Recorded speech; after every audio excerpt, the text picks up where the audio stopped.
Prince William seizes royal control and orders Camilla's family banished forever. The moment you realize this isn't a quiet royal transition, it's a silent takeover already in motion, and no one inside the palace is even pretending to stop it anymore. We've heard William talk in the past, haven't we, about wanting to do royal with a small R, how he wants to do things for his generation. He wants to have as much impact as he possibly can. And if that... England has already started dismantling Queen Camilla's inner circle, piece by piece, person by person, and the unsettling part isn't that it's happening, it's who is making it happen. Because behind those palace walls, behind the polite smiles and carefully staged appearances, something far more aggressive is unfolding. And the name at the center of it?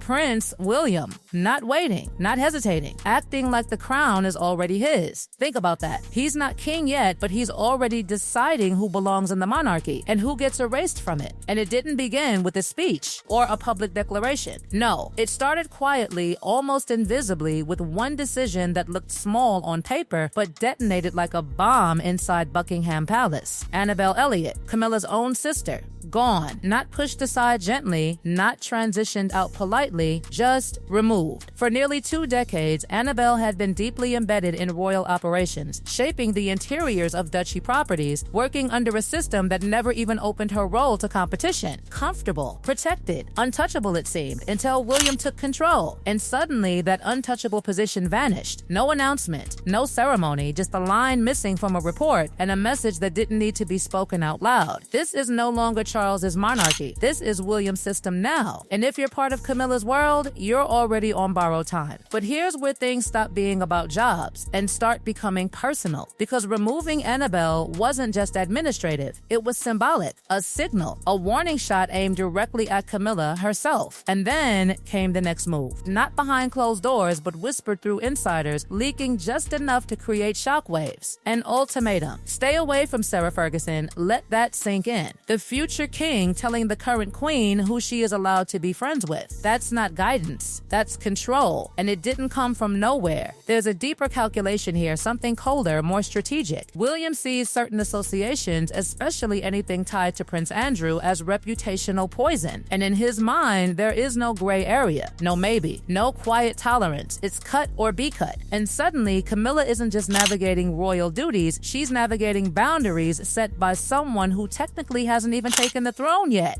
So what does that say about the real power dynamic? Because inside the palace, power isn't always about titles. It's about influence, about who people fear crossing. And right now, the whispers suggest something unsettling. Even Camilla feels it. There's a strange tension in this arrangement. A queen who holds the title, but a prince who holds the momentum. And if that sounds dramatic, wait until you look at where this really began. Because this isn't just about modernizing the monarchy. It's not just about cleaning house. That's the surface story. Underneath it, there's history. Deep, unresolved history. A young boy watching his mother's world collapse. A name, Camilla, that wasn't just part of the narrative, but the disruption inside it. And those memories don't just fade because time passes. They settle quietly, permanently. Princess Diana once described her marriage as crowded. That single word echoed through the years. And it didn't just shape public perception. It shaped the way her sons saw everything, especially William. Because while the public eventually accepted Camilla, did William ever truly do the same? Or did he simply learn to tolerate while quietly waiting for the moment he could redraw the lines himself? There are clues, subtle ones, but they add up. The way decisions are being made now, the lack of hesitation, the precision of who gets removed and who stays. It doesn't feel random. It feels intentional, calculated, like someone who has already decided what the monarchy should look like and is now eliminating anything that doesn't fit that vision. And yet, here's the contradiction. Because publicly, there have been moments of unity, moments where William appeared to acknowledge Camilla's role, especially during King Charles's health struggles, standing together,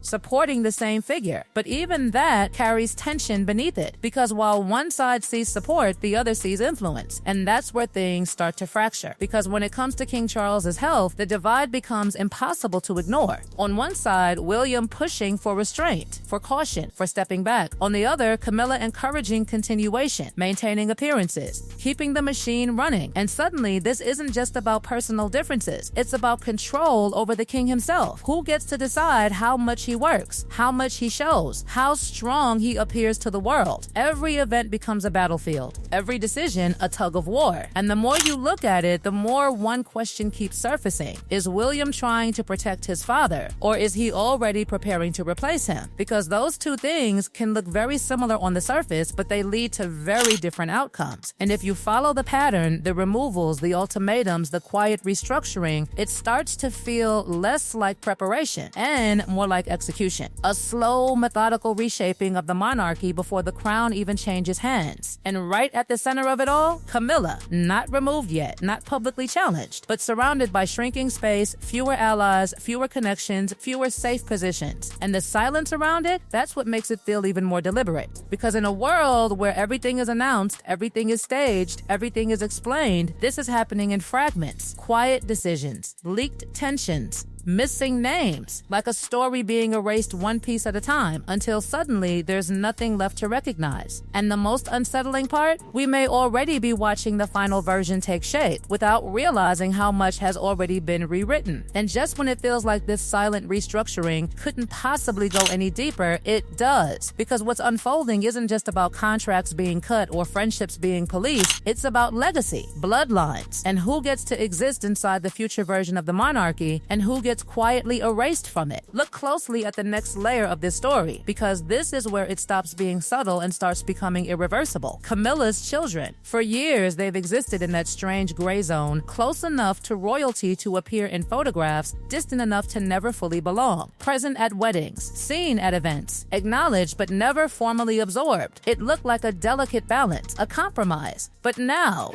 that balance is collapsing, because everything coming out of palace insiders points to one unavoidable conclusion. When William takes the throne, that gray zone disappears completely. No titles, no elevation, no gradual integration, nothing. Tom Parker Bowles has already said it himself in the past, we're commoners. And at the time, it sounded almost humble, even grounding. But now, in the context of everything happening, it feels less like humility and more like a warning that was always hiding in plain sight. Because William's vision doesn't have space for ambiguity. You're either inside the core or you're out. And the core, it's becoming clearer by the day. A tight, controlled circle. Bloodline first, loyalty unquestioned, influence contained. William, Kate, their children, and a select few who have proven themselves to be stable, predictable, and aligned. Everyone else, peripheral at best, disposable at worst. And Camilla's family, they don't just sit outside that circle, they're being actively pushed away from it. But here's where things take a sharper turn. Because this isn't just about exclusion, it's about prevention. Preventing influence, preventing legacy crossover, preventing even the possibility that Camilla's side of the family could carry weight in the next era. And when you start looking at it through that lens, every earlier decision suddenly feels connected. Annabel Elliot removed? That wasn't just a job loss, that was a structural cut. The ultimatum about Sarah Ferguson? Not just about reputation, about controlling proximity. The tension over Charles's schedule? Not just concern, a battle over authority. Piece by piece, it all leads to this central objective. Control the future by controlling who gets to exist within it. And then comes the most chilling part of all. What happens to Camilla herself? Because for all the focus on her family, the real shift is reserved for her. The moment Charles is no longer on the throne, everything about her position changes instantly. Not gradually, not symbolically, completely. From queen consort to queen dowager. Now on paper that sounds respectful, even dignified. A title that acknowledges her past status while making room for the next queen. But in reality, it's a downgrade wrapped in tradition.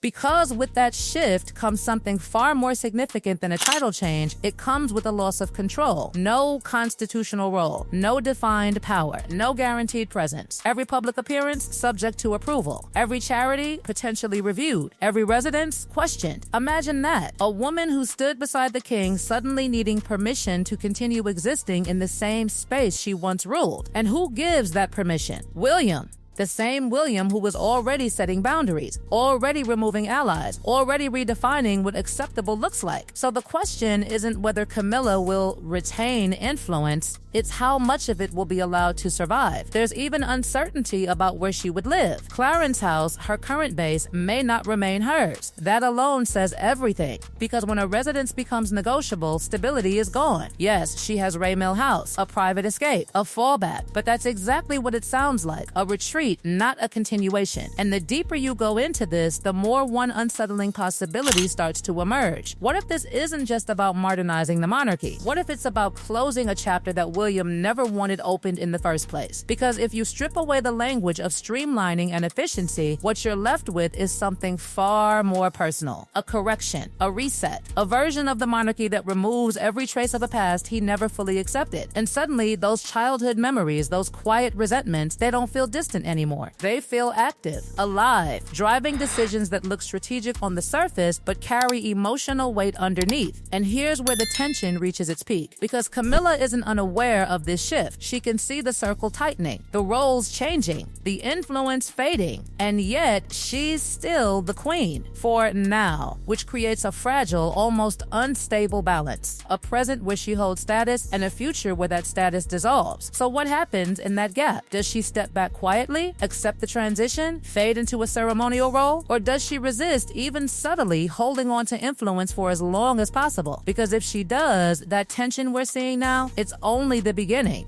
In the palace, that perfectly controlled environment where everything is choreographed starts to feel less like a symbol of stability and more like a pressure chamber. Every move watched, every relationship measured, every silence suspicious. Because when power begins shifting before it's officially transferred, it creates something unpredictable, something unstable. And the final question isn't just about William's plans, it's about whether those plans will unfold smoothly or trigger something far messier behind the scenes. Because right now, everything looks controlled, calculated, inevitable. But history has a way of resisting clean transitions. And when it does, it doesn't do it quietly. So the real story might not be what William is building, but what could break before he even gets there.